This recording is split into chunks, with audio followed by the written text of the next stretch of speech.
I were to ask, what are your strategies in making more relevant for your children? For us, I think it's really like what's worked in the 3 years that we've been doing this is that finding the middle ground between what they like, what they're currently learning, and what they're interested in. So, like for instance, like connecting it with something that they already know. Like with Izzy, our youngest, so he's in kinder with Malik, your son.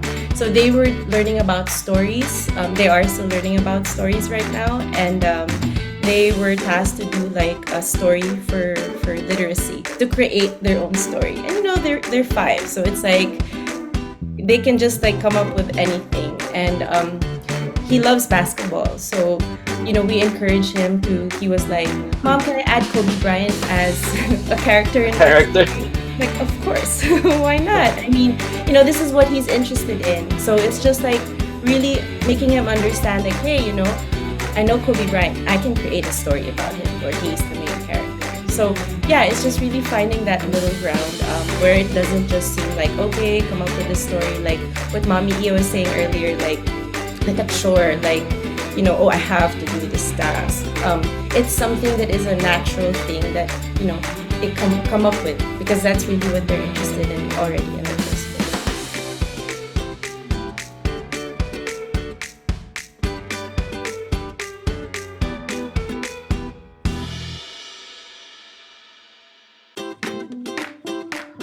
Well, Primo, I would say is a watcher. He is a bit of a sigurista.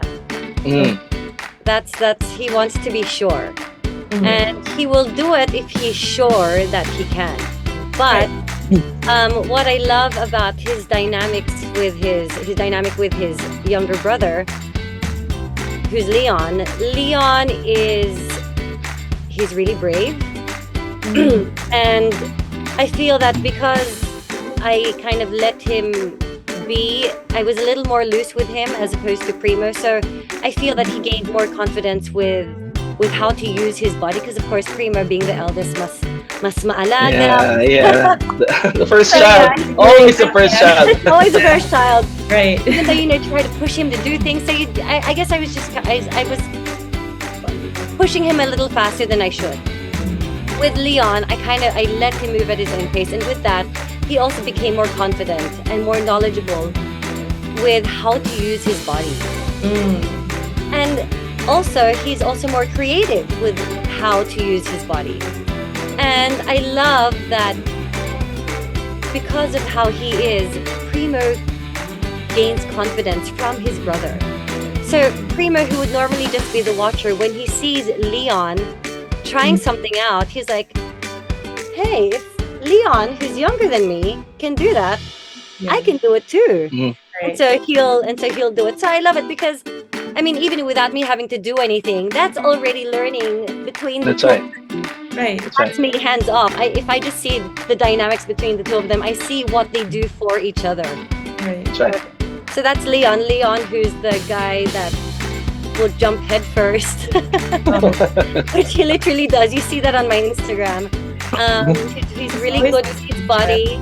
And he's like he's my crazy child. He's the one with a wild personality. So he's a lot of fun. And then you have Alana, who is a lot like Leon, just a girl version. Wow.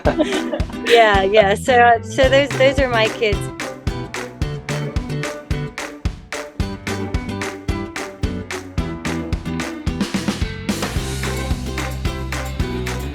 You know what? It's interesting because I think, when you're new to homeschooling or being more involved, you do tend to, like what Mami Iya said earlier, like with your first child, you tend to like, hover and be like, oh, be careful. Or, like you're just there like on top. But like, so I think that's like the growth for us. Like in the beginning, there's this tendency to be like, no, don't do it like that. No, that's not right. But eventually I find that when they actually really strive to figure something out themselves, I mean, with, me just kind of provoking it, like, okay, so for example, with Cash, or oldest, like lately, numeracy has been getting more and more difficult. Like I didn't know 6th grade graders already touched on a bit of algebra.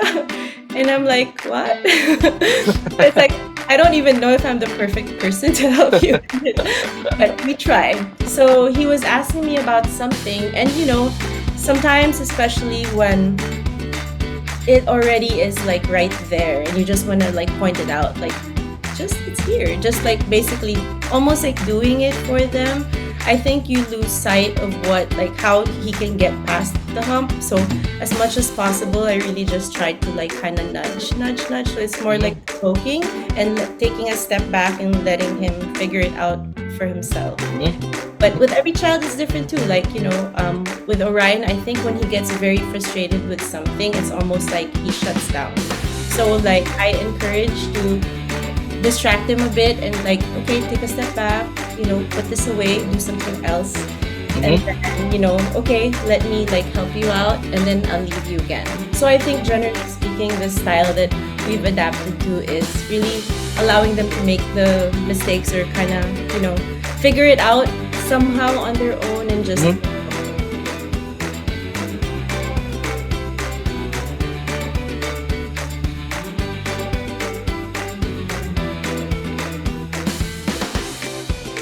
I think it gets a little challenging when, for instance, you take your child to go somewhere to learn something specific. And then in your head it's like, okay, we don't want this to have been a waste of time, and for him to come out of this and not learn what we came here, why we brought him here to learn, or what we brought him here to learn. But I don't know, I've learned to be a little more lenient about it, because if in that moment you brought your son to a certain place to learn about the trees and the flowers, but he came out of that experience learning how to be more mindful towards people, learning how to be more caring, then for me that's fine. Nice. Yeah, for sure. For me that's fine. That's still something that he's learned, and that's right. still something that we were able to take out of that experience. It might not be what we went there for, but if he comes out with something else, then so be it.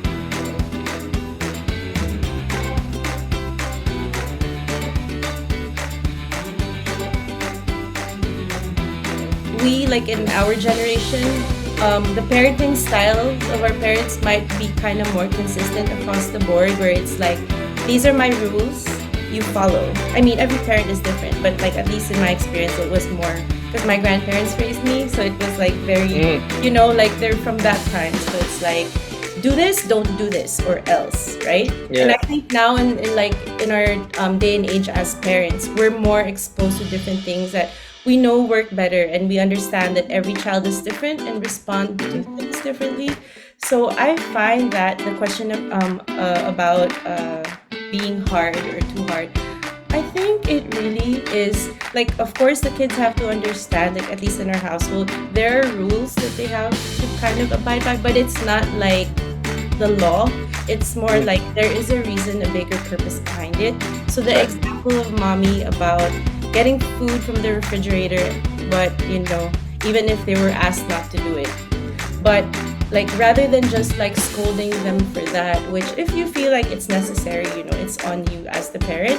But I think the most important thing is to be able to process and let them understand it's about respect. It's about, it's not someone's food, make sure that you ask for permission, or, it's not the time, there's a better time for it. So I think like what I find like as, when I became a parent, it's really like processing is so important. Like, yeah, that's right. To happen right then and there. Some kids are resistant to being processed immediately, or some kids, you just have to tell them one time and they listen.